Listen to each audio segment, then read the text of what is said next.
नीतीश कुमार को हिंदुस्तान के जनमानस के लिए किसी व्यक्ति ने न कोई ईमानदारी पर न कार्यशैली पर किसी ने प्रश्न चिन्ह उठाया। अब राष्ट्रगान के ऊपर जिस तरह का इशू इन लोगों ने क्रिएट किया है। आप देख रहे हैं जनपद न्यूज। ने अपने शासनकाल में बिहार की परंपरा और इतिहास के लिए बिहार दिवस का आयोजन किया। 55 साल तक जिन लोगों ने इस बिहार पर राज किया, उनको कभी चिंता नहीं हुई कि बिहार की अस्मिता के लिए हम बिहार अवतरण दिवस मनाने का काम करें। जब बंगाल से बिहार अलग हुआ और उस तारीख को माननीय नेता ने न सिर्फ बिहार दिवस मनाया, बिहार गान और बिहार गीत का इस प्रदेश की भावी पीढ़ी को अपने बिहार के प्रति कैसे गौरव का अनुभव महसूस हो, उसका बोध कराने के लिए उस नेता के बारे में जिस तरह से, क्योंकि ऑपोजिशन के पास अब कोई इशू नहीं रह गया है। प्रगति यात्रा, नीतीश कुमार की प्रगति यात्रा के बाद और माननीय हमारे जो पांचों हमारे प्रदेश के अध्यक्ष हैं, उनके कार्यकर्ताओं की बैठक के बाद पूरा विपक्ष जो है हताश और निराश है। तो वो उन सब इश्यूज को इशू बनाने का कोशिश कर रहा है जो बिहार के चुनाव में इशू है ही नहीं।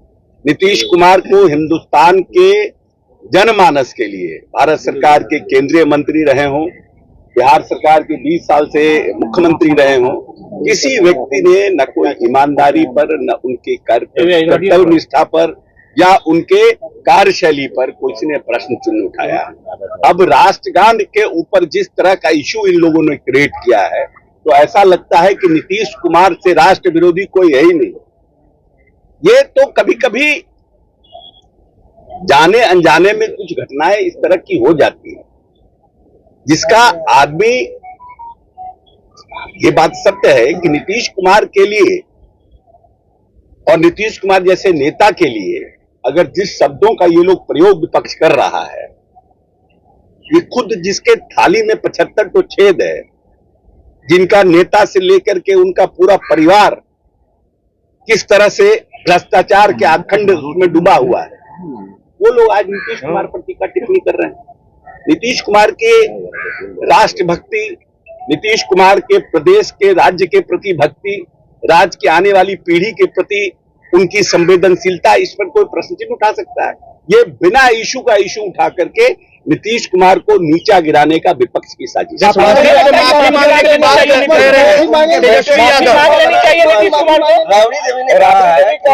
अगर अस्वस्थ है तो अपने बेटे को मुख्यमंत्री बना दें, इसलिए कि नीतीश कुमार हमेशा परिवारवाद के विरोध में बात करते हैं। तो वो लोग तो चाहते हैं कि इसमें नीतीश कुमार को घेरा जाए। ये तो निर्णय नीतीश जी को करना है ना, कब उनके बेटे आएंगे, कब वो आएंगे। नीतीश जी पूरी तरह से प्रदेश के शासन पर उनका ग्रिप है और जिस तरह से आज तक उनसे आधे उम्र के लोगों ने भी बिहार की यात्रा पूर्ण नहीं की। जो लोग मुख्यमंत्री के दावेदार हैं, लेकिन माननीय मुख्यमंत्री ने पूरे प्रगति यात्रा में पूरे बिहार का दौरा किया।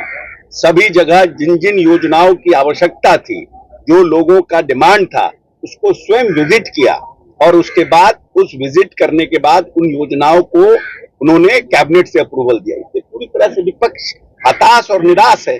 इसीलिए बेलगाम चीजों पर, बेबुनियाद चीजों पर, जिस पर इस चुनाव को कहीं कोई मतलब नहीं है, उसको उठा करके नीतीश कुमार को नीचा गिरा।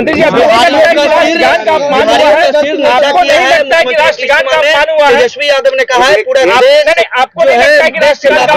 यादव के हम स्पोक्सपर्सन हैं, जो तेजस्वी यादव कहेंगे। नीतीश कुमार से बड़ा हिंदुस्तान में कोई देशभक्त नहीं है। तो बिहार की अस्मिता और देश की अस्मिता के लिए हमेशा पूर्णतः संघर्षरत रहे और पूर्णतः उनके लिए काम करेगा।